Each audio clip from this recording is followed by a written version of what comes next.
Hello, నేను మీ CS రావు. కూకట్పల్లిలో సహస్ర హత్య జరిగింది. ఆ హత్య దర్యాప్తు క్రమంలో సంచలన విషయాలు బయటపడ్డాయి.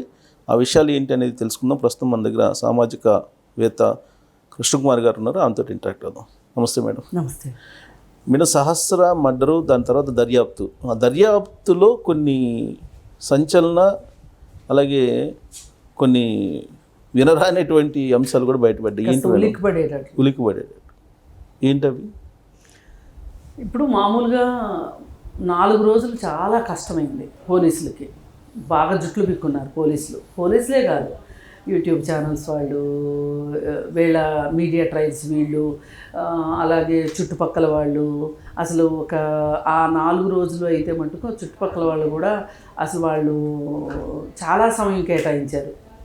ఏమై ఉంటుంది, మన ఇంటి పక్కన జరిగింది, ఏమీ అర్థం కావట్లేదు ఏంటి అని. సరే, నిజంగా తల్లిదండ్రులకు కూడా ఈ గందరగోళం ఉంటుంది. ఇప్పుడు ఎవరు చేశారో తెలిస్తే వాళ్ళ బాధ, వాళ్ళ ఉక్రోషం అంతా వాళ్ళ మీద చూపిస్తారు. అన్నోన్ పర్సన్ మీద ఏం మాట్లాడాలో అర్థం కాలే పాపం వాళ్ళకు కూడా. సరే, ఏదేమైతేనేమి ఈ గందరగోళానికి తెరపడింది. ఆ పిల్లోడు 14 ఏళ్ల పిల్లోడు, అది ఇంటి పక్క బిల్డింగ్లోనే ఉన్న పక్క బిల్డింగ్లో పిల్లోడే చేశాడు అనేది బయటకు వచ్చేసరికి ఒక్కసారిగా ఉలిక్కిపడ్డం. పైగా చేసింది 14 ఏళ్ల పిల్లోడు అనేసరికి ఎంతైనా ఆశ్చర్యపోయారు జనాలు. ఆశ్చర్యపోయి ఇంకా కోపము, ఉక్రోషము, వాడిని తీసుకురండి, మా ముందు చంపండి, ఉరి తీయండి, వాడు బతుకుంటానికి వీల్లేదు, అది ఇదని రకరకాలుగా మాట్లాడారు. అయితే పక్కల వాళ్ళు కూడా పోలీస్ స్టేషన్ దగ్గరికి వెళ్ళి మరీ ధర్నా చేశారు. మాకు అప్పగించండి, మేము ఉరి తీస్తాం, లేదంటే మా కళ్ళ ముందు ఉరి తీయండి అని. ఇలా రకరకాల మాటలు వచ్చినాయి. అయితే ఫైనల్కి అసలు మరి ఈ అబ్బాయే చేశాడు అనటానికి ఆధారాలు ఏంటి అంటే విచారణ జరగాలిగా. ఇన్వెస్టిగేషను ఆ పిల్లోడి మీద చేస్తే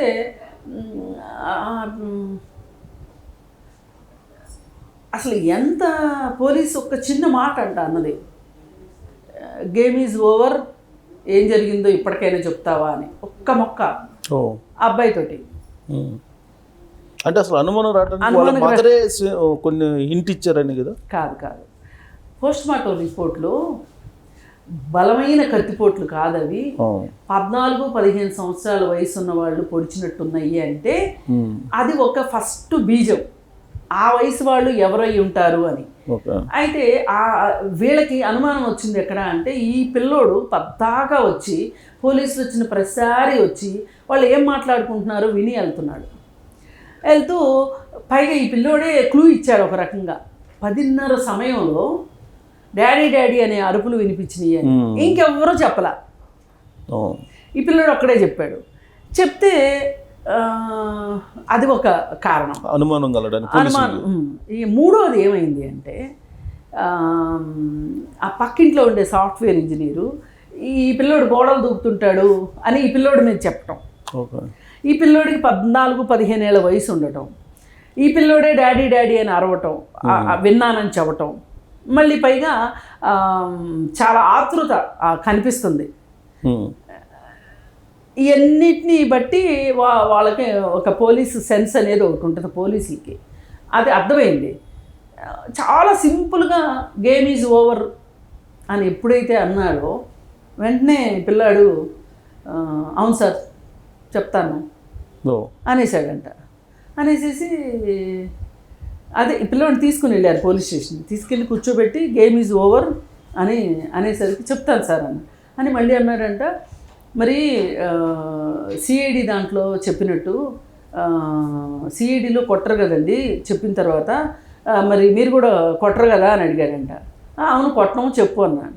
వీడు మొత్తం స్టోరీ చెప్పాడు. సిఐడి సీరియల్లో లాగా. అది సీరియల్ వస్తుందండి, ఈటీవీలో కూడా వస్తుంది, తెలుగులోనూ వస్తుంది, హిందీలో తీశారు, తెలుగులో సేమ్ వాళ్ళే. సిఐడి ప్రద్యుమ్న అని ఉంటాడు. ఇంకా అసలు చాలామంది పిల్లలండి, ఈ పిల్లడనే కాదు చాలామంది చూసి సిఐడి అవ్వాలనుకుంటారు. ఆ సిఐడి వస్తుంటే ఇక అదే చూస్తారు. మా ఇంట్లలో పిల్లలు కూడా చూస్తారు అది సిఐడి. నేను చాలామంది చుట్టాల పిల్లలు చూడటం కూడా విన్నా నేను. అయితే సరే చెప్పాడు, మొత్తం అంతా చెప్పేసిన తర్వాత ఇంక మొత్తం చెప్పేశాను కదా సార్, నేను ఇంక ఇంటికి వెళ్ళొచ్చా అని. పోలీసులే ఆశ్చర్యపోయారంట. ఏంటిది అని నిజంగా. అంటే అప్పుడు చెప్పాడా సిఐడి సీరియల్లో వదిలిపెడతారు కదా, నన్ను వదిలిపెట్టండి అని? వాళ్ళు ఏం మాట్లాడకపోతుంటే సిఐడి సీరియల్లో వదిలిపెట్టేస్తారు కదా సార్, అట్లాగే నన్ను కూడా వదిలిపెట్టేయండి సార్, ఇంటికి వెళ్తాను సార్. ఇది నాకు ఎట్లా అనిపించిందంటే, సాగర్ సంగమం సినిమాలో కమల్ హాసన్ వాళ్ళ అమ్మమ్మ చచ్చిపోయింది, నాకు ఆకలి వేస్తుంది అన్నం పెట్టమని అడుగుతాడు. నాకు సేమ్ అంది, వీడికి బుద్ధిమాంద్యం ఉందేమో అనిపించింది.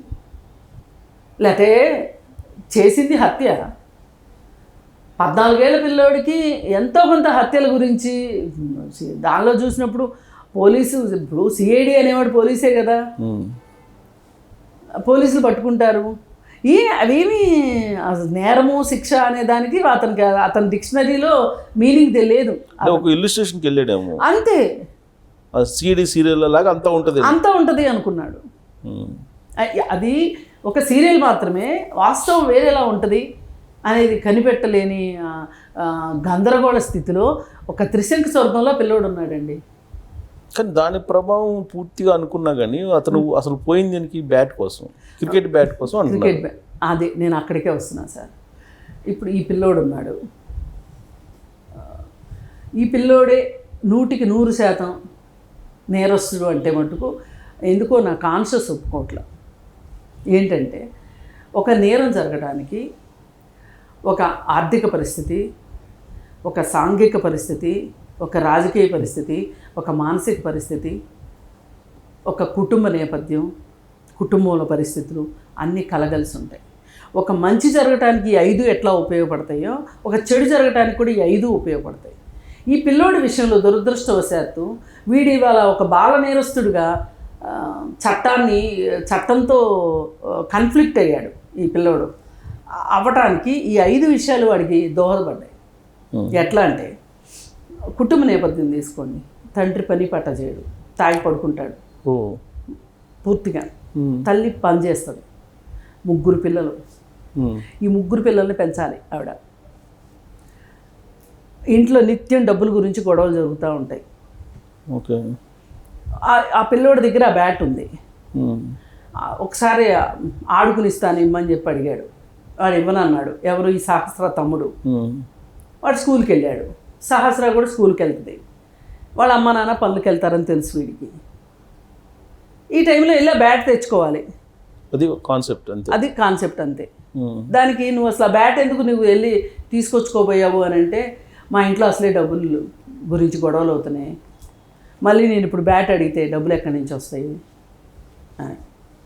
కానీ వెళ్తూ కత్తి పట్టుకొని పోయాడు కదా, ప్లాన్గా లేకపోతే కత్తి. అదే ప్లానింగ్లో ఏంటి అంటే, ఇప్పుడు ఏదో అంటారు చూడండి, మిషన్ ఇంపాసిబుల్ లాగా ఒక మిషన్ పెట్టుకున్నాడు వాడు. First step, second step, third step, fourth step, fifth step, mission done. Last step, మనం ఏ ఇంటికైనా తాళం వేసి ఉంటుంది, వెళ్తాము, తాళం బ్రేక్ చేస్తాం, లోపలికి వెళ్తాం, మనకు కావాల్సిన పని చేసుకుంటాం. ఈలోపు ఎవరైనా వస్తారు, వాళ్ళని పొడవాలి, అయిపోయిన తర్వాత మనకు కావాల్సింది తీసుకోవాలి, వచ్చేయాలి, మిషన్ డన్. ఇదంతా సిఐడిలో సిఐడిలో కాదు, ఈ ఎక్కడ ఉంటాయంటే వెబ్ సిరీస్లోను, అలాగే వీడియో గేమ్స్లో ఉంటాయి. వీడియో గేమ్స్లో ఉంటాయి. ఆ మధ్య ఒక వీడియో గేమ్లో అయితే చాలామంది ఆత్మహత్య చేసుకుంటే దాన్ని నిషేధించారు ఆన్లైన్లో, ఆ గేమ్ని. మేడ నుంచి దూకటం. పైగా ఈ స్టెప్పులన్నీ ఒక్కొక్క స్టెప్ దాటుతుంటే వీళ్ళకి కొన్ని క్రెడిట్స్ వస్తాయి. అందుకని ఈ క్రెడిట్స్ కోసం వాళ్ళు పక్కన పిడుగులు పడినా, పక్కన వాళ్ళు పిలిచినా, స్కూల్కి వెళ్ళే టైం అయిపోతున్నా, లేకపోతే అమ్మ పిలుస్తున్నా, తినమని చెప్పినా, ఇంటికి చుట్టాలు వచ్చినా, ఎవరు వచ్చినా వాళ్ళకి పట్టదు. వాళ్ళు దానిలోనే సీరియస్గా ఉంటారు. వాళ్ళని కానీ అప్పుడు కదిలిస్తే వాళ్ళ రియాక్షన్స్ చాలా డేంజరస్గా ఉంటాయి. వాళ్ళ రియాక్షన్స్ ఆ పర్టికులర్ టైంలో. ఇతను కూడా ఒక మొబైల్ ఒకటి, మా మొబైల్ ఎట్లా వచ్చిందంటే వీడికి, ఒక పిల్లోడి దగ్గర క్రికెట్ బ్యాట్, తన పాత క్రికెట్ బ్యాటు వాడెవడో విరగొట్టాడు అని వాడిని భయపెట్టి, వాడిని తిట్టి, వాడిని బెదిరించి వాడి దగ్గర ఒక 500 రూపాయలు వసూలు చేశాడు. ఈ 500 రూపాయలు పెట్టి వీడు ఒక పాత సెల్ ఫోన్ కొనుక్కొచ్చాడు. మరి 500లకు సెల్ ఫోన్ ఎట్లా వచ్చిందో నాకు ఆశ్చర్యంగానే ఉంది. పాతది ఏంటిది అంటే చిన్నవి ఉంటాయి కదా పాతవి సెకండ్స్ మేబీ. అయితే ఆడెవడో దొంగతనం చేసినాడు అమ్ముంటాడు వీడికి. అయితే ఆ ఫోన్లో ఈ వీడియో గేమ్స్ ఇవన్నీ ఆడుతున్నాడు, ప్లస్ ఈ క్రైమ్ సిరీస్లు ఇవన్నీ చూస్తున్నాడు. వెరసి వీడు ఎట్లా తయారయ్యాడంటే, మరి ఈ ఇంట్లో ఈ పరిస్థితి, ఈ పరిస్థితిలో నిత్యం తల్లి తండ్రి డబ్బుల గురించి గొడవ పడటము, తండ్రి ఏమీ చేయకుండా ఉండటము, తల్లే కష్టపడటము, ఇది కుటుంబం వాతావరణం. మళ్ళీ ఇంకా చూస్తే వీడి చదువు అంతంత మాత్రం. మరి ఇవన్నీ అందుబాటులోకి ఈ పిల్లోడికి ఎలా వచ్చినాయి? ఈ పిల్లోడికే కాదు, ఏ పిల్లలకైనా ఒక ఏజ్ రిస్ట్రిక్షన్ లేదు మన దగ్గర. అలాగే వీడి మానసిక స్థితి ఇవన్నీ చూసి చూసి చూసి చూసి వీడొక ప్రపంచంలోకి వెళ్ళిపోయాడు. ఆ ప్రపంచం వాస్తవం అనుకుంటున్నాడు. అదే సినిమాలో బ్రహ్మానందం వెళ్తాడు, ఇదే సినిమాలో జూనియర్ ఎన్టీఆర్ అని బ్రహ్మానందం ఏదైనా హీరో అయిపోయినట్టు అట్లా వీడు అలా అయిపోయి ఇంకా పైగా వాడు కత్తిపోట్లు కూడా కళ్ళు మూసుకుని పొడిచానని చెప్పాడంట. అందుకే అవి పెద్ద బలంగా పడలా, వీడు కూడా అంత పెద్ద బలంగా లేడు. ఇదంతా అయిపోయింది. ఇంటికి వెళ్ళాడు, ఆ బ్యాట్ తీసుకున్నాడు, వాళ్ళ ఇంట్లోకి వెళ్ళాడు. ఇంట్లోకి వెళ్ళి ఏదో టీ షర్ట్ అడ్డం పెట్టుకుని వెళ్ళాడు. ఇంట్లో వాళ్ళు ఎవరో ఉంటే కనిపించకుండా ఉండేదానికి పైన ఒక షర్ట్ వేసుకుని వెళ్ళాడు. వెళ్ళి అవి వాషింగ్ మిషన్లో వేసి ఇటు స్నానం చేశాడు. అసలు రోజు ఇప్పుడు ఈ గేమ్స్ ఆడేవాళ్ళు, ఈ వీడియో గేమ్స్ ఇట్లాంటివి ఆడేవాళ్ళు ఏంటి అంటే, వీళ్ళు టైంకి భోజనం చేయరు, టైం స్నానం చేయరు. ఇది మెయిన్ గుర్తు. పైగా 10 సార్లు చెప్పాలి, ఒక పని 10 సార్లు చెప్పాలి. పైగా ఇట్లాంటి వాళ్ళు ఏంటి అంటే, నువ్వు స్కూల్ నుంచి రాగానే స్కూల్ బ్యాగ్ అక్కడ పెట్టి కాళ్ళు చేతులు కడుక్కొని వంటగదిలో బిస్కెట్లు ఉంటాయి తిను అని చెప్పింది అనుకోండి తల్లి. టేబుల్ మీద ఫ్రూట్సో బిస్కెట్సో ఉన్నాయని చెప్పింది అనుకోండి. అంటే ఇక్కడ 3 కమాండ్స్ ఉన్నాయి. రావాలా, బ్యాగ్ అక్కడ పెట్టాలి, కాళ్ళు చేతులు కడుక్కోవాలి, బిస్కెట్లు తినాలి. ఈ మూడిట్లో ఏదో ఒకటే ఆడి బ్రెయిన్లోకి ఎక్కుతుంది. ఈ మూడిట్లో ఏదో ఒకటే చేస్తాడు ఎప్పుడైనా. ఇంక ఇప్పుడు అలా అమ్మ చూస్తుంది, చూసి ఏంటిది అని మొదలెడితే వాడికి ఏమనిపిస్తుంది అంటే, ఇంటికి వచ్చిన దగ్గర నుంచి ఇంతే. అమ్మ పెద్ద శత్రువు, పైగా స్నానం చేయమంటుంది, అది ఇది కాదని చదువుకోమంటుంది, ఇవన్నీ కాదంటే షాప్కి వెళ్ళి ఏదో తీసుకురమ్మంటుంది. వీళ్ళన్నీ నాకే చెప్తావు నువ్వు. ఒక బిలో మిడిల్ క్లాస్ ఇళ్లలో మొత్తం ఇదే సీను. ఒక వాచ్మెన్ ఇంట్లో, వాచ్మెన్ ఉండేది ఒక చిన్న రూము, అదే వంటగది, అదే పడగది, అదే హాలు, అన్నీ అదే చదువుకునే రూము. ఇప్పుడు ఈ తల్లి తండ్రి పనిచేస్తారు, వాళ్ళ మీద విపరీతమైన జాలి ఉంటుంది. మేము పొద్దున్నుంచి అంత కష్టపడ్డాం, మేము టీవీ చూడాలని వాళ్ళు అనుకుంటారు. ఈ పిల్లల్ని చదువుకోమంటారు, మీ బయట కూర్చొని చదువుకోండి, ఆ కార్ పార్కింగ్లోనే ఎక్కడో కూర్చొని చదువుకోమంటారు. వాళ్ళు వెళ్ళరు, వాళ్ళు అక్కడే కూర్చుంటారు. సాంఘిక సమస్య ఇంక ఇట్లా ఆర్థిక సమస్యలు, సాంఘిక సమస్యలు, మానసిక సమస్యలు ఇవన్నీ చాలినట్టు పొలిటీషియన్స్ ఇప్పుడు ఈ ప్రోగ్రామ్స్ అన్నిటి మీద నిషేధిస్తే గవర్నమెంట్కి చాలా ఆదాయం పోతుంది. అందుకని గవర్నమెంట్స్ ఈ ఆదాయాలు పోగొట్టుకుంటానికి ఇష్టపడవు. ఇప్పుడు మనకి ఒకప్పుడు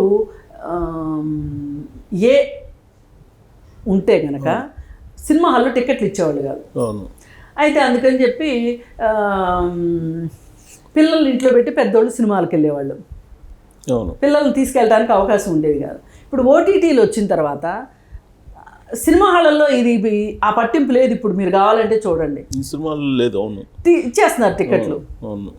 దీని మీద ఎవరికి విజిలెన్స్ లేదు. దీని మీద అసలు ఓటీటీలోనే వచ్చేస్తుంటే ఇంక సినిమా హాల్ దాకా వెళ్ళేది ఏంది?